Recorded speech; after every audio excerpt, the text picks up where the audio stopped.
What do you think of when I talk about trips, vacations? A city trip? A beach? Well, what if I told you there's another layer?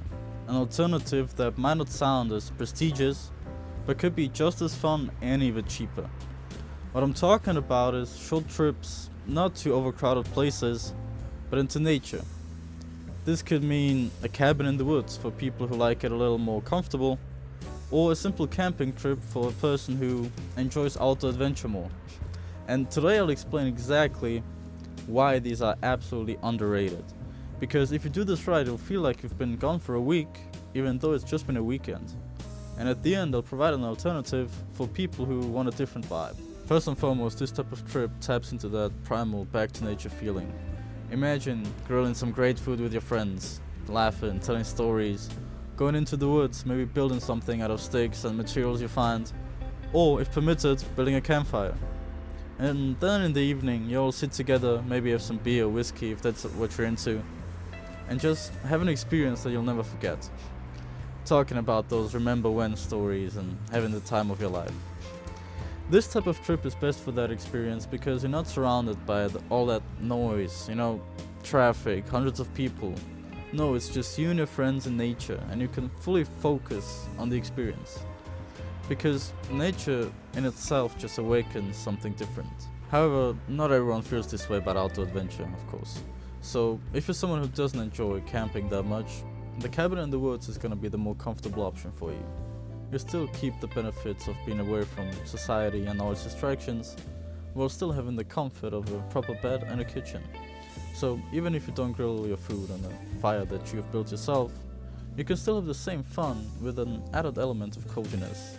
You sit together on the couch and watch a movie after coming back from a hike. So whether you're someone who's more prone to nature and the outdoors, or someone who enjoys a little more comfort and convenience, you can make this work for you. But there's still a benefit that I haven't yet really covered, and that is disconnection. What I mean, as I mentioned earlier, you're away from society and all that comes with it. And while being free from all that noise can be nice in itself, it goes a little deeper than that. That peace, that absence of distractions allows your brain to disconnect from everything that keeps your mind busy all the time. I mean, at home, you're constantly worrying about something, work, relationships, groceries, whatever it is. But on a trip into nature with your friends, your brain gets to a completely different wavelength because it's concentrating on what you're doing now because it's special. So all the family troubles, the job stress, it's all gone for a while.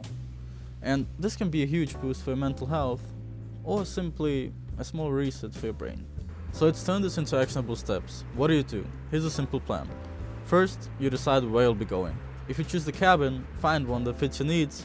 Best case, you find one with a hot tub and maybe even a sauna, as these will make it even more cozy and help you relax better.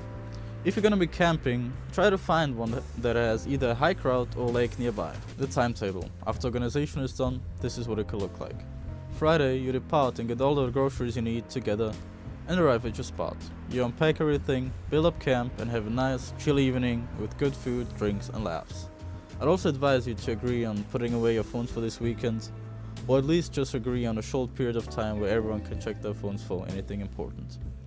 On Saturday, you go on a big hike or for a dip in the lake and have a big meal you've prepared for yourselves. In the evening, you're gonna either play some games that you've brought or watch a movie. On Sunday, you're gonna dedicate yourself to a slow morning. Chill out, have a morning coffee walk, and prepare for the ride home. After this, you're gonna feel refreshed and have a story to tell and reminisce on for years to come. If you're still not convinced and this just doesn't fit your vibe, that's absolutely fine, and I might have an alternative for you. In one of my first ever videos, I covered a topic similar to this, micro trips.